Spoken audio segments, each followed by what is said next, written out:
sincerely, Neil Mohan, YouTube CEO. Presented to Anurag Silwal for passing 1 lakh subscribers. YouTube. Thank you so much for this much of love and support. I love you all. Bye bye.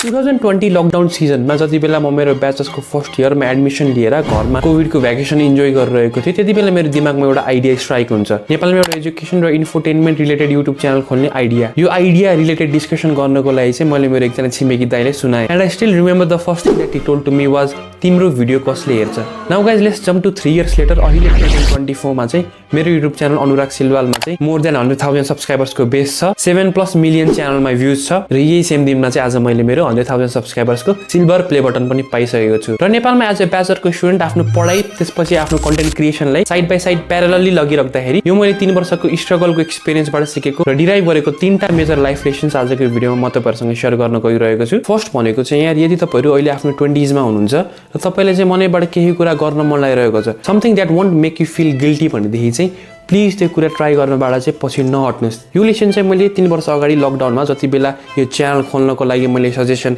लिनको लागि एउटा the person to whom I looked up to हैन channel खोलौँ कि नखोलौँ भन्ने suggestion लिन खोज्दाखेरि चाहिँ तिम्रो भिडियो कसले हेर्छ र भन्ने कमेन्ट सुनिसकेपछि डिराइभ गरेको लेसन हो किनभने जुन टाइपको युनिक कन्टेन्टहरु मैले अहिले बनाइरहेको छु नेपाली कम्युनिटीको स्टुडेन्ट्सहरुको लागि त्यो आइडिया चाहिँ मलाई 3 वर्ष अगाडि लकडाउनको टाइममै स्ट्राइक भइसकेको थियो र यदि मैले त्यति बेला त्यो दाइको ओपिनियन सुनेर चाहिँ अफेक्टेड भएर ठिकै छ लेट मी क्विट भनेर छोड्दिएको भए I would have never even existed on YouTube community कुन लेभलको लस हुन्थ्यो मलाई इन द सेन्स तपाईहरुलाई इन्फर्मेसन दिन पाउँदैन थिए म भित्र भएको एन्ड तपाईहरुलाई चाहिँ loss in the sense that मेरो च्यानलको भिडियोजहरुबाट पाउने टाइपको इन्फर्मेसन्सहरु चाहिँ तपाईले अरु नेपालको कम्युनिटीको युट्युबर्सहरुबाट सायद नै पाउनुहुन्थ्यो होला यही सेम एक्सपिरियन्सबाट चाहिँ मेरो अर्को पनि एउटा राम्रो ह्याबिट डेभलप भएको छ कि जुनसुकै नयाँ क्रिएटिभिटी आइडिया मेरो दिमागमा अहिले डेभलप हुन्छ I don't share it with anyone until I execute it I keep everything up to myself only now second important कुरा मैले युट्युबबाट सिकेको भनेको चाहिँ कन्सिस्टेन्सी हो किनभने YouTube love consistent content creators. Consistency is the key to success. मेरो YouTube च्यानलको maximum growth त्यति बेला नै हुन्थ्यो के जति बेला चाहिँ मैले एकदमै रेगुलरली कन्टेन्टहरु अपलोड गरिरहन्थे कम टाइम इन्टरभलमा धेरै कन्टेन्टहरु अपलोड गरिसकेपछि युट्युबको एल्गोरिदमले चाहिँ ल यो मान्छेले चाहिँ मेहनत गरिरहेको छ है यसलाई चाहिँ पुश गरिदिनु पर्छ है भनेर उसको एल्गोरिदमले हामीलाई सकेसम्म धेरै भ्युजहरुको अगाडि चाहिँ भिडियोजलाई कनेक्टेड गराइदिन्थ्यो same thing goes in real life to भगवानमा तपाईले विश्वास गर्नुहुन्छ कि हुँदैन आई डोन्ट नो तर रियल लाइफमा पनि तपाईहरु कुनै चीजको पछाडी क्रेजी भएर कन्सिस्टेन्सी मेन्टेन गर्नुहुन्छ भनेदेखि चाहिँ भगवान अथवा नेचर प्रकृतिको एल्गोरिदमले चाहिँ तपाईलाई आफ्नो अरु कम्पिटिटर्सहरु भन्दा अगाडि बढाइदिन्छ ब्रुस लीको एकदमै एउटा फेमस कोट छ गाइज कि ब्रुस ली चाहिँ कहिले पनि त्यो मान्छेसँग डराउँदैन थिए जसलाई चाहिँ 10,000 वटा डिफरेन्ट मुभ्सहरु आउँथ्यो तर उनी त्यो व्यक्तिसँग डराउँथे जसले चाहिँ सेम मुभ 10,000 चोटी प्र्याक्टिस गरेको छ exactly if you want to be good at something then first be bad at it मान्छेहरुले चाहिँ के सोचेर कुनै पनि नयाँ फिल्डमा हात हाल्छन् भन्दै चाहिँ yes I will get an overnight success on it जुन कि रियालिटीमा हुँदैन जुनसुकै गोल तपाईले रिच गर्नको लागि चाहिँ तपाईले daily small amount of effort चाहिँ पुट गर्नुपर्छ र त्यही स्मल अमाउन्ट अफ इफोर्ट चाहिँ बिस्तारै बिस्तारै कम्पाउन्डेड हुँदै गएर एन्ड रिजल्ट्स तपाईहरुको अगाडि आउँछ let me tell you guys something about muscle memory जसरी एउटा राम्ररी बाइक चलाउन जान्ने मान्छेले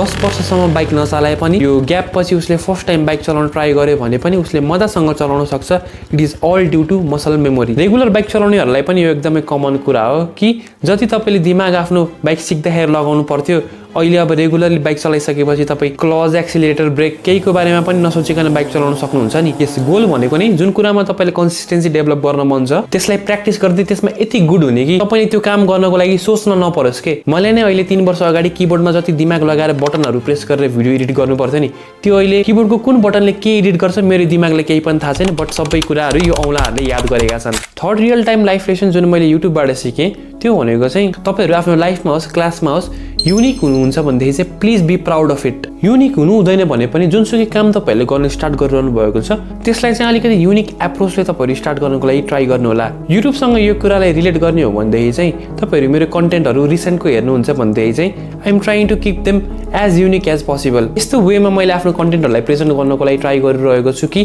अरु कुनै युट्युबरले चाहिँ मेरै सेम स्टाइलमा भिडियो बनायो भन्दै चाहिँ आई गेस तपाईहरुले चाहिँ अहिले यसले त अनुराग सिलवाल दाइको कन्टेन्टबाट इन्स्पायर भएर भिडियोहरु बनाउँदो रहेछ भनेर तपाईहरुले डिस्टिंग्विश गर्न सक्नुहुन्छ सेकेन्ड पोइन्टमा मैले भनेको अनुसार भगवानले अथवा नेचर प्रकृतिले चाहिँ जो मान्छे कन्सिस्टेन्ट छ आफ्नो वर्कसँग त्यसलाई चाहिँ पक्कै पनि पुश गर्नुहुन्छ। तर तपाईँ जस्तै 1000 जना चाहिँ कन्सिस्टेन्ट भएर एउटा पर्टिकुलर काम गरिरहनु भएको छ भन्दै त्यो सिचुएसनमा चाहिँ भगवानले त्यो व्यक्तिलाई छान्नुहुन्छ, नेचरले त्यो व्यक्तिलाई मात्र छान्छ जो चाहिँ कन्सिस्टेन्ट त अभियसली छ प्लस युनिक पनि छ। अलिअलि तपाईँलाई आई गेस फिल आइरहेको छ नि होइन मैले के भन्न खोजिरहेको छु यता। ब्याचलर्समा आइसकेपछि पनि जब स्कुलको 11-12 को कति यो घोकन्ते विद्याको पछाडि भाग्नु, कति चाहिँ यो 24 घण्टा रटेर जब एक्जामिनेसनमा चाहिँ राम्रो मार्क्स आओस् भनेर मार्क्सको पछाडि भाग्नु त let's be a bit different, let's start content creation. यो मेरो 3 वर्ष अगाडि ब्याचलर्स फर्स्ट इयरको मोटिभेसन थियो गाइज। फोटोग्राफी भिडियोग्राफी ग्याजेट्सहरूमा मलाई एकदमै इन्ट्रेस्ट थियो। आफ्नो ब्याचलर्स सकेर मास्टर सकेर त्यसपछि 10-20 हजारको जागिर 10 वर्ष खाएर पैसा जम्मा गरेर क्यामेरा किन्छु ल्यापटप किन्छु भनेर बसेको भए बुढेसकालमा गड नोज त्यो टाइम आउँथ्यो कि आउँदैन थियो। तर लिभिङ इन नेपाल जहाँ तपाईँको कुनै पनि युनिभर्सिटीले तपाईँहरूभित्र भएको क्रिएटिभिटी साइड हसलको क्यापेसिटीलाई रेस्पेक्ट गर्दैन, यस्तो सिनारीमा पनि let's be a bit different unique. आफ्नो प्यासनलाई पनि त साइड बाई साइड लगाउँ न त एकाडेमिक्ससँगै भन्ने मेरो जुन यो रिस्क लिने एबिलिटी थियो। यसैको कारणले बुढेसकालमा किनमलालाई जागिर खाएर भनेर साँचेर राखेको त्यो लिस्टको सामानहरू 1.5 लाखको क्यामेरा 1.5 लाखको ल्यापटप र अन्य एक्सेसरिजहरू सबै अहिले मैले 24 वर्षको उमेरमा जोडिसकेको छु। फाइनेन्सियली त अफकोर्स भइ नै हाल्यो, plus some extra advantages like being the most popular guy in the college with silver play button, यिनीहरू त अझै छ नै छ। त्यो यही थियो गाइज 3टा मेरो मेजर लाइफ लेसन्स जुन चाहिँ मैले आफ्नो 3 वर्षको युट्युबको जर्नीको एक्सपिरियन्सबाट सिकेँ। तपाईँहरूको दिमागमा पनि आफ्नो एकाडेमिक्स अलावा केही त्यस्तो एउटा युनिक स्किल सेट छ जसलाई चाहिँ तपाईँले मोनिटाइज गर्न सक्नुहुन्छ यही यङ एजबाट भन्दै चाहिँ मेरो तपाईँहरूले फुल सपोर्ट छ अरू कसैको नभए पनि। सो च्यानलमा नयाँ हुन्छ भन्दाखेरि च्यानललाई सब्सक्राइब गर्नु होला। Thank you so much for 100K subscribers once again. See you soon in my next video. त्यति बेलासम्मको लागि बाई बाई।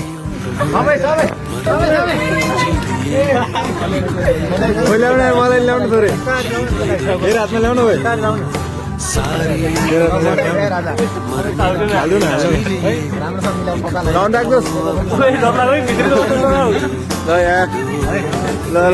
ल कङ्ग्रेचुलेसन्स।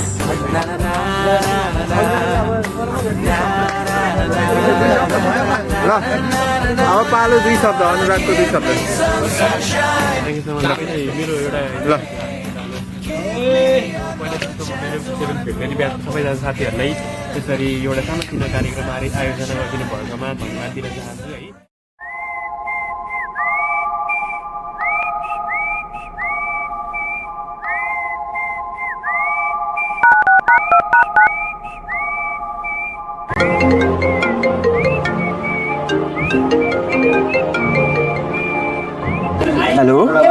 हेलो दाई।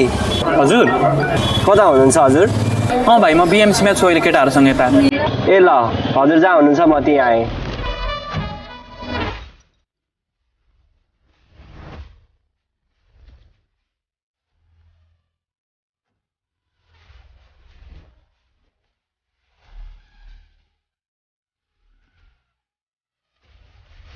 अनुराग सिलवाल दाई हुनुहुन्छ? हजुरको 400 रुपियाँ भयो। यो पार्सल आएको छ।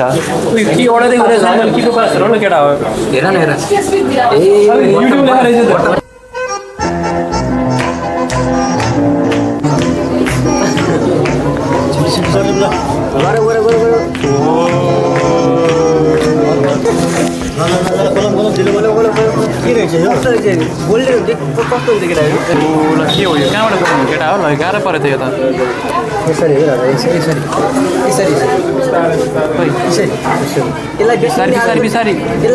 उयो माया लागिरहेको छ मलाई नगर्नु त्यस्तो बेसरी। यो मेरो बाबु हो यार।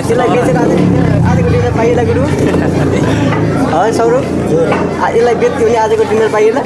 डिनर त होइन चिया चाहिँ पाइन्छ कि जस्तो लाग्छ। उयो त्यो नकन बिस्तारी गरेर नकन बिस्तारी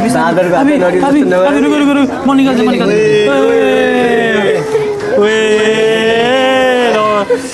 प्रपर कभरिङको साथ हुँदो रहेछ त। ल है त्यो do you remember your first subscriber, your 100th or your 1000 subscriber? Chances are you do, and we know that and you know that you definitely remember your 1 lakh subscriber. Blah blah blah blah blah blah blah blah. See you. Yours sincerely, Neil Mohan, YouTube. See you. Thank you so much.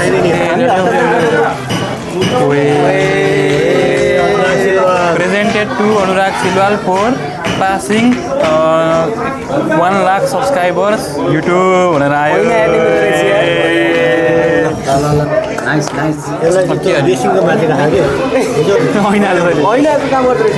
होइन यार त यार बिस्तारी होइन यो त अड्काउने पनि छ। भएको छैन हाम्रो होस्टेल रुममा पनि चाहिन्छ यार। हाम्रो रुममा ऐना लागिराख्ने अनि यो चाहिँ निकालौँ न ओइ के भन्छन् यार केटाहरू यार यस्तो यार माया लाग्दैन नभन न यार ऐनाको काम गर्दो रहेछ कि बरु सिसा गर्दो रहेछ यार ल guys, that is it for today. Thank you so much for this much of love and support. I love you all. Bye bye. धेरै बधाई अनि शुभकामना हामीले सिल्वर बटन पाउनुभएको छ शुभकामना छ फुल सपोर्ट छ Thank you so much. आजको सबै कुरा स्पोन्सर गरिदिनु भएको मैले हजुरलाई पनि All the very congratulations दाइ 100K सब्सक्राइबर पार गर्नुभएकोमा Thank you so much भाइ Thank you so much for all the love and support. Thank you यार यस्तो गर्ने विस्तार थ्याङ्क यू भाइ थ्याङ्क यू हेर्ने खोलेर चल म यहाँ जोइन भइहाल्छु